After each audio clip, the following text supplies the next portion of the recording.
Padres Rewind.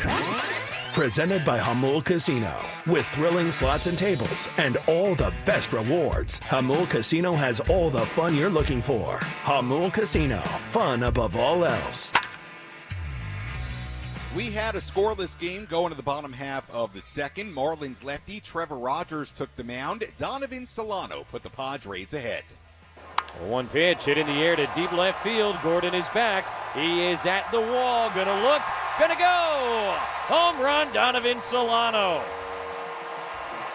First as a Padre as he gets his old team. And 1-0 San Diego in the second.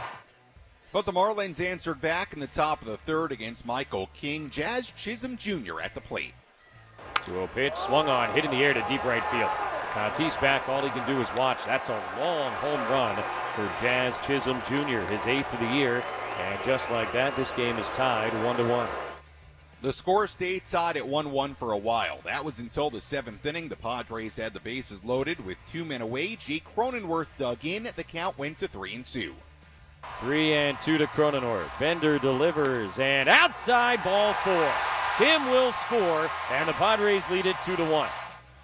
Padres pitching was really good yesterday. Michael King went 5 innings, allowed just 1 run. Adrian Morejon threw 2 scoreless innings out of the bullpen. Yuki Matsui threw a scoreless 8th inning. Padres still led 2-1. Heading to the 9th inning, Robert Suarez shut the door once again.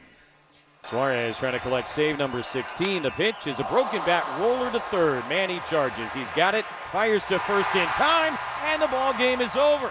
Robert Suarez, a 1-2-3 9th inning, as the Padres get a bases-loaded walk after a pair of errors in the bottom of the 7th to go ahead and beat the Marlins 2-1. Padres have won 2 in a row. Again, they improved to a record of 29-28 with a 2-1 win over Miami yesterday, and now the Padres will try to make it 3 straight wins in the middle game of this series coming up at 6:40. As always, if you want to get involved on our pregame coverage, you can do that in a number of different ways. You can tweet at me at SammyLev, SammyLev. Instagram DM's open as well. Sammy Lev there too, SammyLev. If you want to comment on YouTube, Facebook, Twitter, if you're watching our pregame coverage, you can do that as well. Let me know, what is your key to today's game? Maybe it's something about Matt Waldron. Maybe it's something about hitting lefty Jesus Luzardo. Let me know, what's your key to the game? I may just read it live here on the air coming up a little bit later. As we get ready for first pitch coming up at 6:40, let's go inside the Padres radio booth. Let's go inside the Padres broadcast booth for a deep dive on today's matchup from Jesse Agler in our Padres game preview on the Padres Radio Network. We go down the way here at Petco Park. We're joined by Jesse Agler as we get ready for Game 2 of this 3-game set. Jesse, as always, appreciate the time. Let's talk about the bullpen. It's been really good as of late, including yesterday. 4 scoreless innings combined between Morejon, Matsui, and Suarez, who continues to be tremendous. A 1.180 ERA, Jesse, in the last 11 games from that bullpen. Your thoughts on the bullpen as of late and sort of the evolution of the pen, along with the emergence, if you will, of Jeremiah Estrada? Yeah, I don't think you can tell the story of the bullpen without telling the story of Jeremiah Estrada at this point. But look, there's no question that this bullpen, like every other bullpen in the history of modern baseball, evolves. And you used the exact right word talking about it. You know, there is an evolution because the bullpen you go to war with on opening day is almost never going to be the bullpen that you take into the postseason with you. And along the way, a lot of things change. Guys have ups and downs, and that's not even getting into the injury part of the conversation. So the current state, as you pointed out with the numbers, is really, really good. And it's been a big part of why the Padres have an opportunity to go 2 games over 500 for the first time in a little while here tonight. And Estrada has been outstanding. Suarez has been literally untouchable at this point. Yeah. And then, you know, maybe one day it's Yuki Matsui, maybe another day it's somebody else. But there's a good collection of arms there. And you also really get the sense that sort of under the tutelage, if you will, of Ruben Niebla and Mike Shildt and Ben Fritz, that there is, a real sort of willingness to work with guys and to be honest and forthright with guys in a way that will sort of help them along as the season progresses and, try and get as much out of this group as they possibly can. Jesse, our pitching matchup tonight, right-hander Matt Waldron on the mound for San Diego, left-hander Jesus Luzardo on the mound for Miami. Let's talk a little bit about Waldron. Last 3 starts, a 2.81 ERA in 16 innings. Jesse, I feel like Matt Waldron, when you put it in the context of being a 5th starter, still learning the major leagues, learning how to use that knuckleball, I just feel like this guy's been pretty good so far for this team, and especially the last 3 outings, he's been very solid for this team. Yeah, let's run your word back again, evolution, right? Matt Waldron continues to evolve as a major league pitcher, and I think the main thing you can say, and I hope this doesn't sound derogatory because it's not meant to be, is that you can't really ask much more out of a number 5 starter than what Matt Waldron has given you this year. To me, that's just sort of the beginning and the end of it, is that he has given this team an opportunity to win pretty much every time he's gone out there. There have been a couple of tough ones, but that's fine. And I think if you sort of went around the league and looked at, the guys that are the quote-unquote 5th starters in most rotations, even on the teams that are leading their divisions right now, you'd be hard-pressed to find a lot of guys that have been as consistent and as effective as Matt Waldron. And that's a huge plus for this team. There are plenty of teams around baseball that when you get to 4 and 5 in the rotation, it almost feels like, all right, the offense is going to have a huge night tonight. That's not the case here. And, between what Michael King gives you, got to be the best 4th starter in the league, right? And what, Matt Waldron is able to give every 5th day as well. The Padres really do have a strength in terms of their starting pitching. Jesse, before I let you go, let's talk a little bit more about Luis Arraez, and I know we've talked about him before. He's been so tremendous since the trade, winning National League Player of the Week earlier today. He had the span of 8 consecutive games with multiple hits, the 28-game on base streak. The accolades can go on and on for Arraez. But, Jesse, just from the watching him perspective, day in, day out, what have you enjoyed about Luis Arraez, just watching every at-bat this guy takes?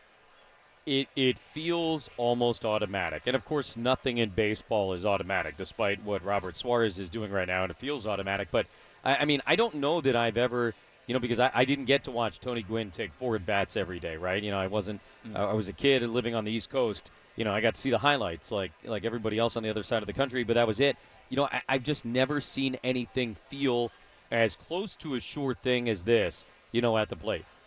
What's the old cliche, right? If you fail 7 out of 10 times as a hitter, you're probably going to the Hall of Fame. And to see a guy go out there and have the kind of success that he does is absolutely remarkable. And I think my favorite stat that I used yesterday to sort of illustrate the quality of Luis Arraez, the hitter, is that right now, Luis Arraez, who's been a Padre obviously for a few weeks, still, as a Marlin, has more hits than all but 3 Marlins.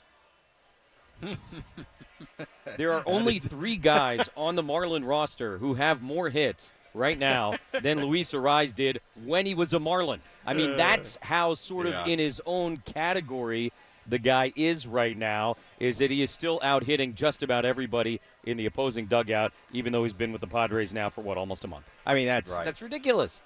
Yeah, it is. That's a great nugget, Jesse. Thanks so much for the time, as always, my friend. We'll talk to you and Scan coming up at 6:30 for Game 2 of this 3-game set. Thank you very, very much.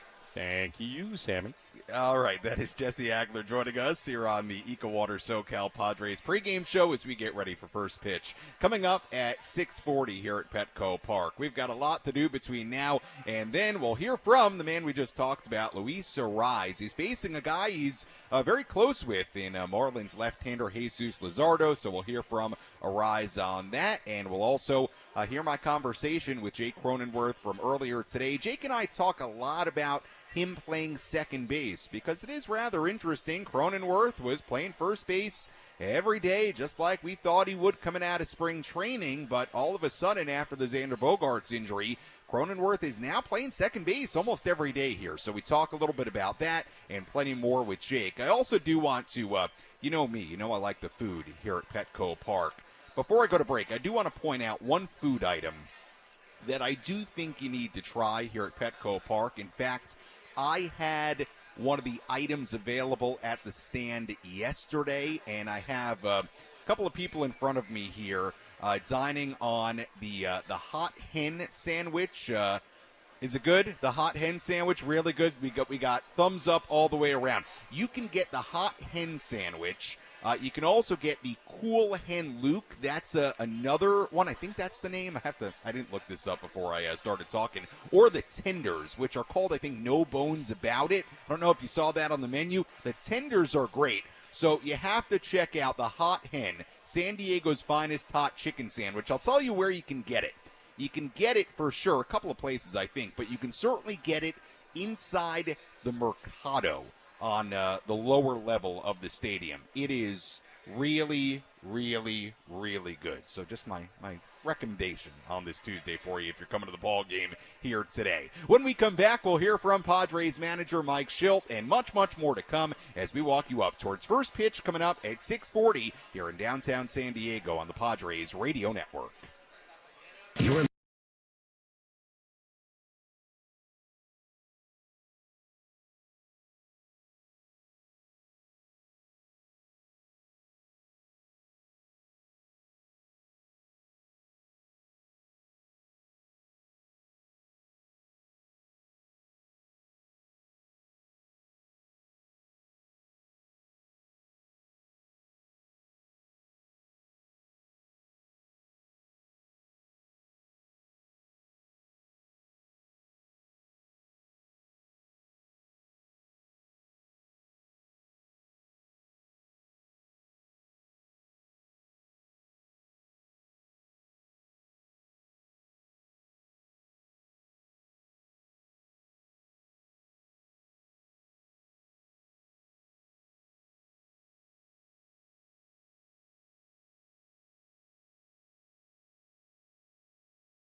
Welcome back to the EcoWater SoCal Padres pregame show on the Padres Radio Network. Your water perfected. EcoWater SoCal. Your water should be perfect. Find them online at EcoWaterSoCal.com. Sam Levitt with you inside the Western Metal Building here at Petco Park as we get ready for first pitch coming up at 6:40, Game 2 of this three-game series between the Padres and the Marlins. Padres bullpen, like we talked about with Jesse Agler in our previous segment, has been really good lately. A 1.18 ERA in their last 11 games, and the Padres certainly that bullpen has been a strength of this team the last week and a half, 2 weeks or so. We'll see what they do today after right-hander Matt Waldron makes the start for the Padres in Game 2 of this series. Speaking of the bullpen and Matt Waldron and Luis Arraez, who just won NL Player of the Week, let's hear from Padres manager Mike Shildt on all those different topics. He spoke with the media before today's game.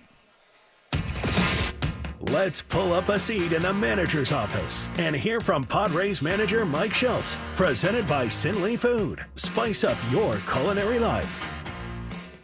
We're really starting to see things come into focus with the bullpen. We're seeing roles defined a little bit more, and of course Estrada has been great. What has been the process of developing this bullpen and the roles since spring training? Yeah, I mean, bullpens have their own life form, and so I feel like we've been pretty intentional about creating some roles. Obviously, Suarez is anchored the back end of the game. We've used him in a couple different ways relative to his freshness.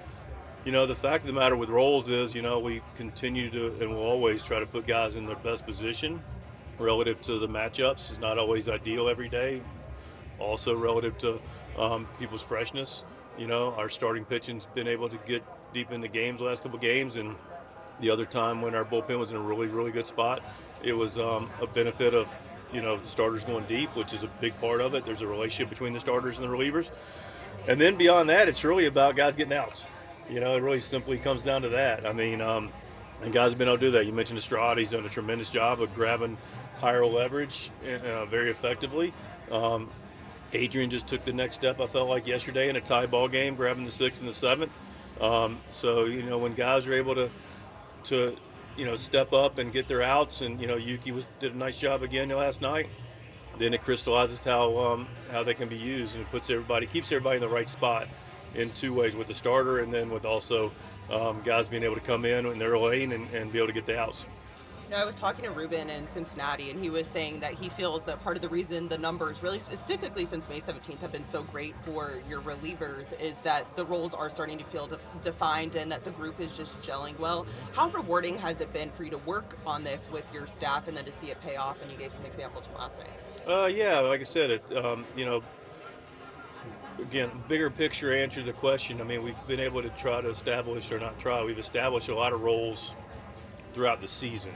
And again, guys earn their roles, and the other thing is, we had a lot of new guys to our bullpen, and you look and figure out, and so a lot of guys not only new to our bullpen, but just new to the bullpen or new to the big leagues in the bullpen, or the organization itself. So there has been a tremendous job that's taken place in the collaboration of the pitchers with, Ben Fritz, our bullpen coach, myself and Ruben, Brian Esposito, and the catchers.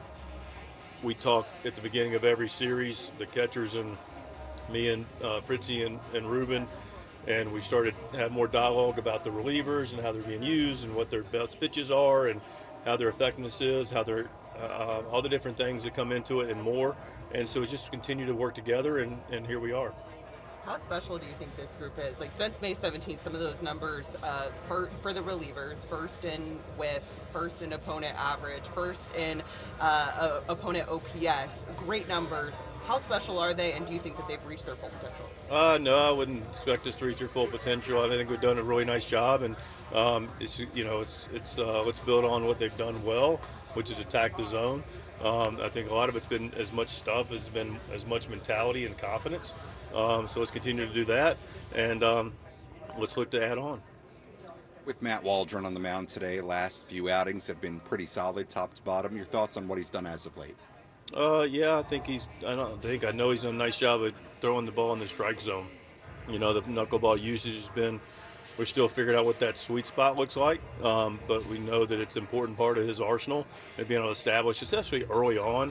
If he can establish that early on along with the fastball to complement it, he's in a really good spot. The good news about Matt is he gets better as the game goes. We just want to make sure we establish that early in the game and then continue the trend of being better as the game goes as well. With Arraez being named Player of the Week, what has been the kind of impact he's made, not only on the field, but in the clubhouse for you? Yeah, I mean, Luis has been a tremendous addition to this ball club. I don't think there's any secret to that. I mean, well-deserved, and congratulations to him to being National League, Player of the Week. It was a heck of a week, but he's really done fantastic since the day he's been here. So the on-field performance speaks for itself, walk-off hit, all the different things that come to it. But also, to your question, that's really important, especially from my seat, quite candidly, is a guy that comes in and brings that drive and enthusiasm and desire to compete and win. This guy is as advertised. I talked to Skippy, Skip Schumacher, and who I respect and his opinion and knows what that looks like, and obviously helped that club do it last year. And he spoke in glowing terms about the kind of competitor he is, and the kind of guy he is in the clubhouse, and he's been nothing but right. He's going to elevate people around him. He's got residual value beyond just what he does with the bat in his hand, which is pretty tremendous. But he's a winner, and when you have guys that want to win and have that dedication and never give anything away in competition, that only makes people around him better. So it's a heck of an addition. Which player is locked in at the dish? Who needs to kick things up another notch? This is Who's Hot, Who's Not on the Padres Radio Network. We take a look at who's hot, who's not. We begin with the hot category. Luis Suarez, his last 12 games, batting .436, had that 0 for 4 on Friday night. Now he's gone on a mini 3-game hitting streak. Suarez batting .365 with a .411 on base percentage in his first 21 games with the Padres. Jazz Chisholm Jr. for the Marlins, batting .325 with 4 home runs, had one yesterday. 14 runs scored in his last 20 games. In the not category, we take a look at Jurickson Profar. I think the first time we've put Pro in the not category. He's cooled off quite a bit lately, just 4 for his last 23 in a span of 7 games. Now, his batting average has dropped 20 points in that span, but the good news, it's dropped from .339 to .319. So overall, Profar still doing some really, really great things. But again, last 7 games, just 4 for 23. We'll see if Profar can get it going today against left-hander Jesus Luzardo on the mound for the Miami Marlins. And that's a look at who's hot, who's not as we get ready for first pitch coming up at 6:40. When we come back on our EcoWater SoCal Padres pregame show, we'll hear from former Marlin and current Padre Luis Suarez on facing his former teammate and his close friend Jesus Luzardo in this game here today. I also go one-on-one with Jake Cronenworth. Much more to do on our pregame coverage. We continue after this on the Padres Radio Network. The win.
EcoWater SoCal Padres pregame show continues here on the Padres Radio Network. Sam Levitt with you inside the Western Metal Building here at Petco Park as we get ready for first pitch coming up at 6:40 here in downtown San Diego. Padres looking for a third consecutive win, trying to move 2 games above 500 for the first time in a while. We'll see if they can do that here today with right-hander Matt Waldron on the mound for the Padres. Before we hear from Luis Suarez and Jake Cronenworth coming up a little bit later as well, let's update you on the injuries for both these teams heading into Game 2 of this 3-game set.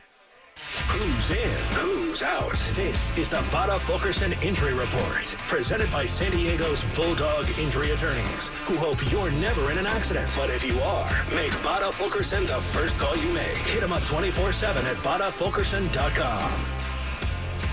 Nothing new to report as of today as far as the injuries for both teams. Obviously, the Padres right now relatively healthy aside from the big injury, and that is Xander Bogaerts out for, in all likelihood, a couple of months here. But that's, at this point, news you probably know. As far as the Marlins, nothing new to report today. They're dealing with a number of different injuries to their starting rotation. Edward Cabrera, he's one guy that could come back at some point this year, dealing with a shoulder injury. He played catch from 60 feet yesterday. Avisail Garcia, he's dealing with a hamstring injury, scheduled to begin a rehab assignment with AAA Jacksonville today. But as far as injuries really impacting this series, nothing new to report on both the Padres and Marlins side of things. So that's a quick look at our injury report on this Tuesday here at Petco Park.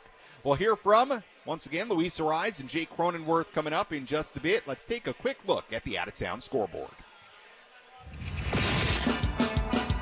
Let's take a trip around the Bigs and tell you about the scores you need to know in our out-of-town scoreboard. Presented by Jensen Meat, where great taste meets integrity.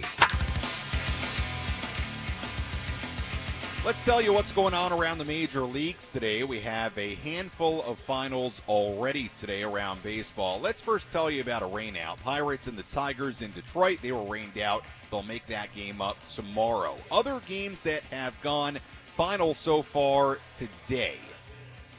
Well, really, we have, only one final. That was game 1 of a doubleheader. The Dodgers and the Mets in New York. Dodgers won game 1 of that doubleheader 5-2. Freddie Freeman hit a 2-run home run in that game for LA. Everything else is going on right now. So game 2 of that doubleheader in New York. Dodgers ahead 3-0 in the 6th inning. Red Sox ahead of the Orioles 8-3 in Baltimore in the 9th inning. Cardinals 7, Reds 1 in Cincinnati in the 9th inning. A's and the Rays in Tampa Bay. A's up 3-0 in the 9th. Braves and the Nationals in Atlanta. Braves ahead 2-0 in the 8th inning. Cubs lead the Brewers in Milwaukee 1-0. 6th inning there. Twins ahead of the Royals 3-2 in Minnesota in the 5th. Blue Jays and the White Sox in Chicago. Blue Jays 3, White Sox 1. 3rd inning there. Diamondbacks and the Rangers in Arlington 2-1. Arizona in front. 5th inning there. Guardians 2, Rockies 0. 2nd inning in Colorado. Games yet to begin aside from this one. Yankees and the Angels at 6:40. Astros and the Mariners in Seattle at 6:40. And finally the Phillies against the Giants in San Francisco at 6:45. And that is a full look at the out-of-town scoreboard on this Tuesday. Luis Suarez, just a few weeks after getting traded from the Marlins to the Padres, facing his former team once again. He's also facing his former teammate, somebody he's very close with, and left-hander Jesus Luzardo. I caught up with Luis before today's game. Luis, facing Trevor Rogers yesterday, facing Jesus Luzardo today, is it kind of weird at all, just a few weeks later, to go from being teammates with those guys to facing them on the other side? Yeah, it's weird. It's weird because 2 weeks to go, 3 weeks, I don't know. We are in the same team. But, so Taylor, Roger, he just do a really good job yesterday. He pitched really well, so I'm glad he healthy. And I said Luzardo today, we are close, so I just want to go there and enjoy him. What's your relationship like with Jesus? A lot. We talk a lot. So when we got a lot of communication after he go to the mound, and I just say, hey, bro, I want to say something to you. You want to throw this or this, and then you want to move me. when he pitching, we just move to the other side, and he say, "Hey, bro, I throw changes. You gotta move to the right side." I say, "Okay." He's a big guy. He's an amazing person. He's a nasty pitcher too. So I just wanna go there and enjoy him. And we'll see how Luis does against Jesus Luzardo here today. Arise playing first base, leading off once again for the Padres in Game 2 of this 3-game set. I'll go one-on-one with Jake Cronenworth coming up a little bit later. First, let's give you our keys to the game. How will the Padres unlock a victory in today's game? These are the keys to the game. Presented by Honor Buick GMC Hummer in National City. Key number 1, runners in scoring position. Padres went 0 for 10 with runners in scoring position yesterday. They left 10 on base. They won the game 2-1 on a bases loaded walk, but the Padres got to be better with RISP. 0 for 10 yesterday. That's not going to cut it. We'll see if the Padres can do better in that category here today. Key number 2, get to the lefty. The Padres faced the lefty with a 6+ ERA and an opponent batting average of well above 300 yesterday in Trevor Rogers. Let's be honest about it. They didn't do much against him. Donovan Solano hit a homer against him. That was it. Padres face another lefty today in Jesus Luzardo. Now, he has a 4.14 ERA on the season, so you might look at that on the big board here at Petco Park and say, all right, that's somebody the Padres should be able to hit. But he's also coming off 2 great starts in a row against the Brewers and the Mets. Don't be fooled by that ERA for Luzardo. And as we know, hitting left-handed pitching, surprisingly, shockingly, has been a big problem for this team. The Padres offense. Padres are hitting just .222 against left-handed pitching this season. That ranks 25th in the major leagues. Keep in mind, they hit .271 against lefties last season. Here was something that Mike Shildt pointed out yesterday. The Padres hitting a lot of fly balls against lefties. There were some great numbers from Kevin Acee in the San Diego Union Tribune this morning. Padres have a fly ball rate of 32% against lefties versus righties. It drops to 25%. They have a line drive percentage of 21% against lefties. Against righties, it's 30%. So what does that mean? Well, it means the Padres are hitting maybe too many balls in the air against lefties, not hitting enough line drives against righties. They've been much more reliant on the line drive, not lifting it as much. Let's see, can they get some line drives tonight off of Jesus Luzardo? One note as well, Donovan Solano back in the lineup today. He is hitting .311 against lefties since the start of 2019. And wouldn't you know, Solano was the guy who hit the home run yesterday against a lefty in Trevor Rogers. So with all that said, I know I said a lot there. Key number 2, hit the lefty, Jesus Luzardo. Key number 3, keep the bullpen rolling. We've talked about it a couple of times already. In the past 11 games, the Padres bullpen has allowed just 5 earned runs in 38 innings, a 1.18 ERA in that span. Get a lead, get a good start, and hand it over to the pen. They've been great lately. That's key number 3, and that's a look at our keys to the game. When we come back on our EcoWater SoCal Padres pregame show, I go one-on-one with Jay Cronenworth, plus we take a much deeper dive into today's pitching matchup between Matt Waldron and Jesus Luzardo. First pitch coming up at 6:40. I'm Sam Levitt on the Padres Radio Network.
Our EcoWater SoCal Padres pregame show continues here on the Padres Radio Network. Sam Levitt with you inside the loft here at the Western Metal Building at Petco Park as we get ready for first pitch coming up at 6:40, Game 2 of this three-game series between the Padres and the Marlins. So we'll hear from Jake Cronenworth in just a moment. I went one-on-one with Jake inside the Padres clubhouse earlier today, but first let's tell you what to watch for in tonight's game.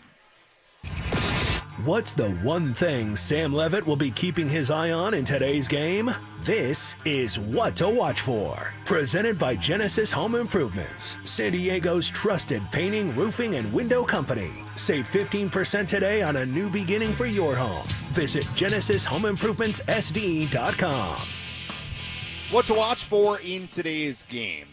Can the Padres find some power? The Padres have hit just 3 home runs in their past 9 games.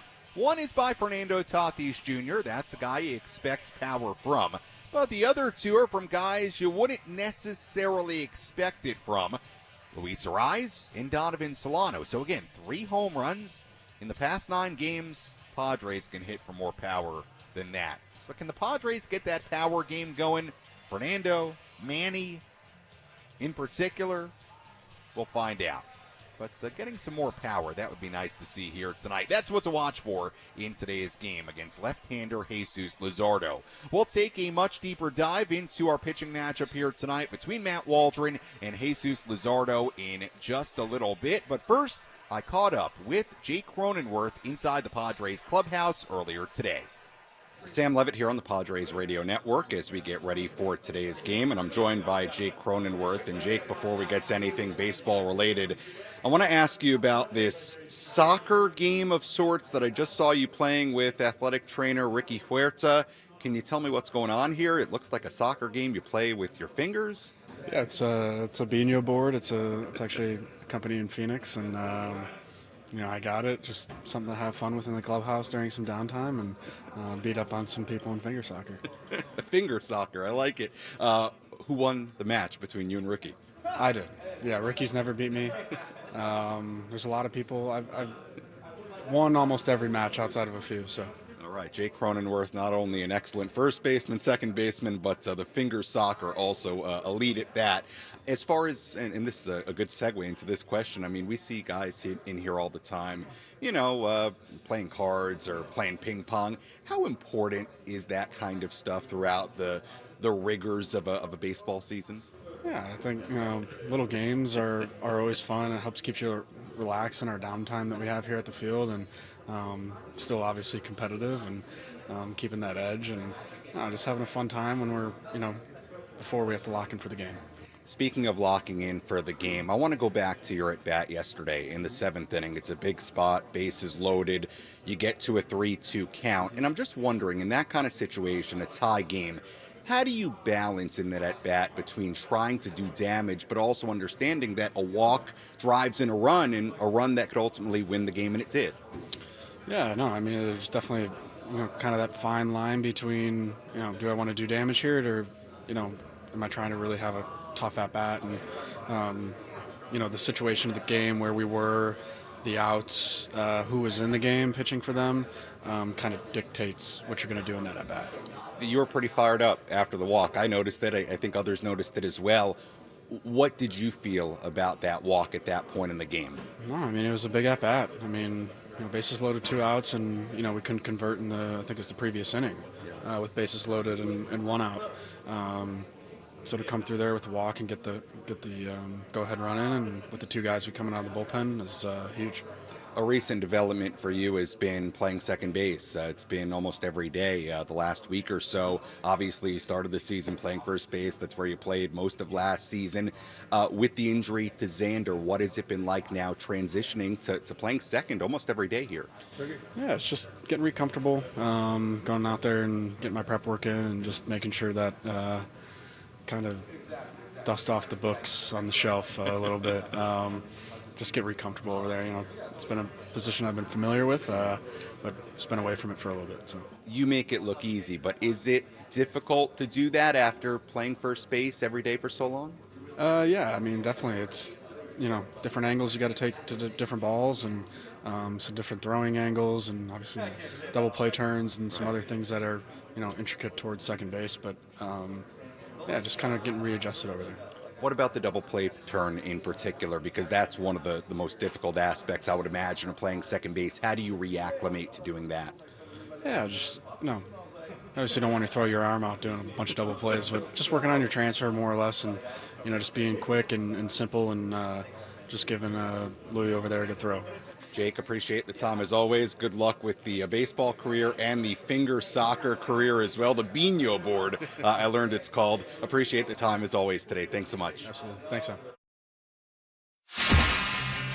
Let's take a look at who's on the bump today with our starting pitching preview on the Padres Radio Network. On the mound for the Padres, right-hander Matt Waldron. The 27-year-old, 2-5, a 4.86 ERA in 10 starts, 50 innings. He struck out 52, walked 19. Coming off a start Thursday in Cincinnati, 5 innings, 2 earned runs given up, 6 hits allowed. Waldron has been solid. His last 3 starts, a 2.81 ERA in 16 innings. This will be Waldron's first career start against the Marlins. And the arsenal for Matt: knuckleball, four-seam fastball, sweeper, sinker, and a cutter. On the mound for the Marlins, left-hander Jesus Luzardo. The 26-year-old is 2-3, a 4.14 ERA in 8 starts, 45 2/3 innings, 46 strikeouts to 14 walks. Last start Wednesday against the Brewers, he went 8 shutout innings, just 3 hits allowed. Start before that against the Mets, 6 scoreless innings, so that's 14 scoreless innings in his last 2 starts. He's been very, very good. If you go back even farther than that, last 3 starts since coming off the IL with left elbow tightness, Luzardo has an 0.92 ERA in that span. This will be Luzardo's 5th career start against the Padres, a 4.50 ERA in 4 starts against them so far. He's been good here at Petco Park. 2 quality starts here, one in 2022 and one in 2023. As far as the arsenal for Luzardo, the four-seam fastball, the slider, the changeup, and the sinker. And that's a full look at our starting pitching matchup here today between the knuckleballer Matt Waldron and left-hander Jesus Luzardo. You've been listening to the EcoWater SoCal Padres pregame show on the Padres Radio Network. EcoWater SoCal, your water should be perfect. Find them online at EcoWaterSoCal.com. Padres entered today with a record of 29-28. Padres have won 6 of their last 8 series, a chance to make it 7 of 9 series wins here today. The Padres also have a chance to move 2 games above 500 for the first time since they were 11-9 in mid-April. So the Padres trying to pick up some momentum, trying to gain some steam, trying to stay above 500. They could do that here today, move to 2 games over for the first time in more than a month.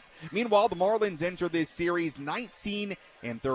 I should say enter this game 19-36, although, like we said yesterday, they've played better lately. Marlins, despite losing yesterday, have won 9 of their last 14 games. So that's the way we match things up as the Padres get ready to take on the Miami Marlins in Game 2 of this 3-game series on an absolutely gorgeous Tuesday night here in America's finest city. When we come back, Jesse Agler, Bob Scanlon have the full starting lineups, first pitch, and then all the play-by-play. I'll talk to you on our post-game show. You're listening to your home for San Diego Padres baseball, 97.3 The Fan, and the Padres Radio Network. Enjoy the game, everybody.